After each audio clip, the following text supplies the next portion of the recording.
You're listening to the Brian Beatty Real Estate Show on the Big Talker, 1250 WTMA and WTMA.com. Welcome back, Charleston, as the Brian Beatty Real Estate Show continues on the Big Talker, 1250 WTMA and WTMA.com. I'm your host, Brian Beatty, and thanks again for tuning in as we continue our discussion now about housing and everything real estate related so that you have reasonable expectations about the process, the market, and ultimately the knowledge you need to win in your transaction, regardless of whether you're buying, selling, or investing in real estate. So that's the purpose of the show. And again, I appreciate you guys tuning in. If you want to reach me personally and talk about buying, selling, or investing in real estate, my number is 843-400-8009. That's 843-400-8009. Or visit my website, listingsincharleston.com. That's listingsincharleston.com. You can search the MLS, learn more about myself and my team and who we are, what we do, what we sell. Every version of this radio show is on that site. Again, listingsincharleston.com. Tons of information there for you. And we've worked really hard to make sure that that site is informational in nature. So go ahead and check it out at your leisure. listingsincharleston.com. And, of course, you can like us on Facebook, the Brian Beatty Real Estate Team, or the Brian Beatty Team of Keller Williams Realty and the Brian Beatty Real Estate Show. But let's continue our discussion, because this is honestly, this is probably my favorite topic on this show. One of. But what causes a house to sit on the market rather than sell?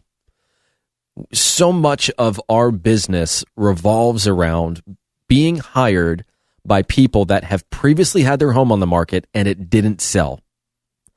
Almost 75% of the listings that we sell were previously listed by another real estate agent. So just imagine that for a moment. We're entering into situations where sellers are irritated, right? They've kind of lost the belief in real estate agents and that we might be different because they've been through the experience of having their home on the market for 6 months or a year or years, sometimes with multiple agents, and they're getting the same result, which is their home still isn't sold. So what are we doing as an industry to address some of this? First of all, let me just say this.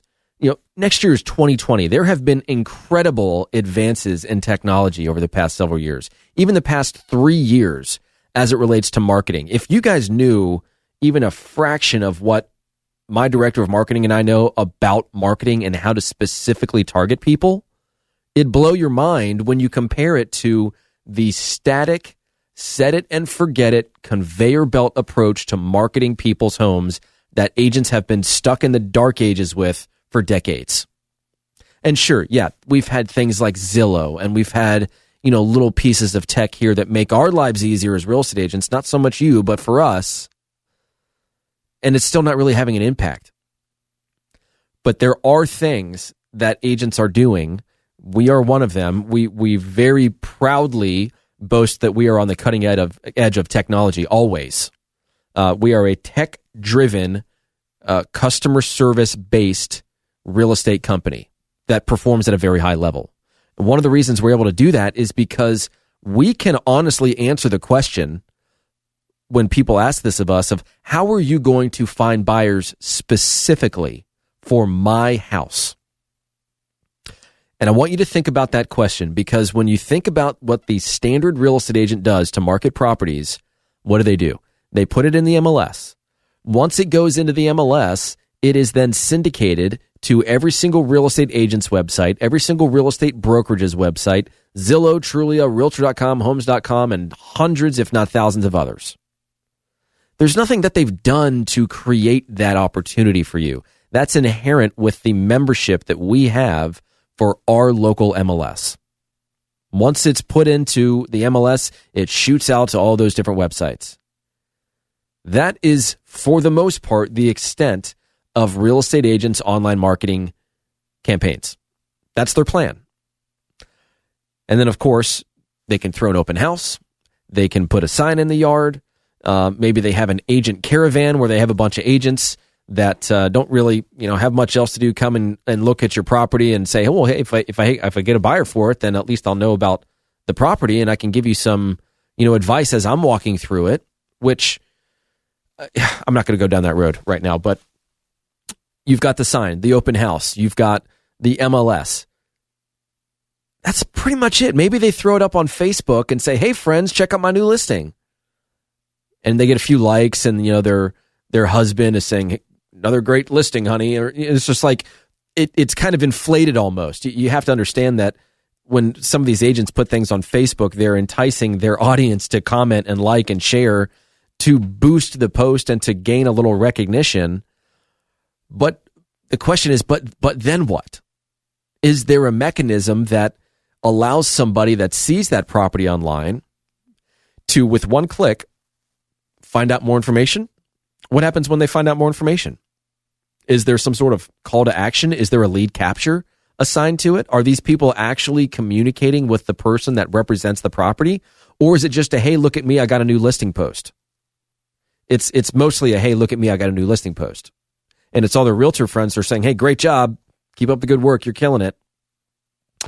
Nothing against that. It's just that it's totally different from what we're doing right now. So when you ask the question of what's causing a listing to sit rather than sell, it's always going to be four things: price, condition, marketing, and motivation. And you can argue me on that point, but it's going to fall into one of those categories. And if you don't have all of those things working well together, then it's not going to be an incredibly smooth sale. So, I mean, I'll give you an example.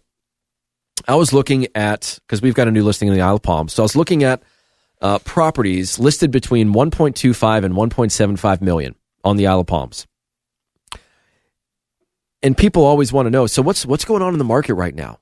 Tell me about the trend in the market. And most agents are going to really struggle with that conversation because they don't know how to analyze the trend within a market, because what you don't realize unless you start doing business at a high level or you've just heard it from somebody, real estate data there's always a lag to the data of about a year, quite frankly.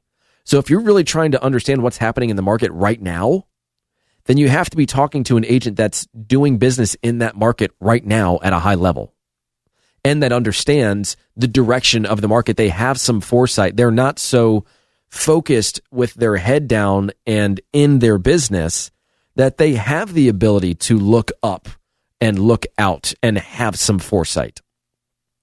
So when we talk about price, condition, marketing, and motivation, back to this example in Isle of Palms, if you look at the homes between 1.25 and 1.75 million, I'm just using this example because it's fresh in my mind. It took price reductions to the tune of 8% off of the asking price to get an offer. And then once an offer was accepted, it was an additional 9% off of that reduced price. We're talking 17% off of the listing price. On a $1.5 million home, that's a big chunk of money. That's what, $250,000? Somewhere around there? And so we talk to these sellers and we help them understand the actual trend in the market.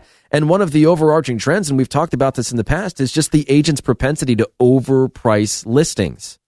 It happens every time we get into a market with shortened supply. You have reduced supply, and it's still going down. And then you have all of these agents that enter the market because, hey, real estate market's hot. Back to condition marketing. Sure, when the market's really hot, it's easy to put a sign in the yard, get a bunch of agents to call it, have a line of buyers out the door, and get a multiple offer situation going in a few days. It's not really the reality right now. In some markets, sure, yeah, it still happens. But it needs to be done with intention. No one's going to line up out the door and get in line for a home that's overpriced by 15%. Buyers have a pretty good idea of value, and they're watching these websites like hawks. And of course, all these websites have their own opinion on how much that house is worth, and I could spend another hour talking about how stupid Zillow's estimate is and really make fun of it, but I'm not going to, because the reality is the market's going to dictate what your home sells for. So if you're not looking at some of these key performance indicators, like how many showings am I getting in comparison to the market average? Or if I'm getting all these showings, but I'm not getting offers, why? Am I consistently, the fourth or fifth best home that they're seeing? You might be getting the showings, but you might not be positioned well enough to get that offer, especially if you're competing against a bunch of sellers that are undercutting you at the knees at the price. And if you don't want to play that game, so be it. That's all good. just understand that you're probably not going to sell. So you can either wait for prices to come up and meet the price that you need in order to sell, or you can make the decision that I'm going to reduce the price based on what this market is telling me and sell my house now because I want to fill in the blank, move closer to my grandkids, or buy my other home and take advantage of a 3.5% interest rate. There are all these different areas that you can justify, playing with the sales price on your home a little bit, so long as it helps you accomplish your end goal. But some people just aren't able to get to that point. They're just not able to get their home sold. And so it goes back to price, condition, marketing, and motivation. And so I want to break this down a little bit more for you when we come back, as the Brian Beatty Real Estate Show continues right here on the Big Talker, 1250 WTMA and WTMA.com. And remember, if you want to talk to me about what we're doing at an incredibly high level to help people sell their home, especially those that have been on the market that have not sold, please give me a call, 843-400-8009. That's 843-400-8009, or visit us online at listingsincharleston.com. We'll be right back. Visit Brian Beatty's website at listingsincharleston.com. The Brian Beatty Real Estate Show continues next on the Big Talker, 1250 WTMA.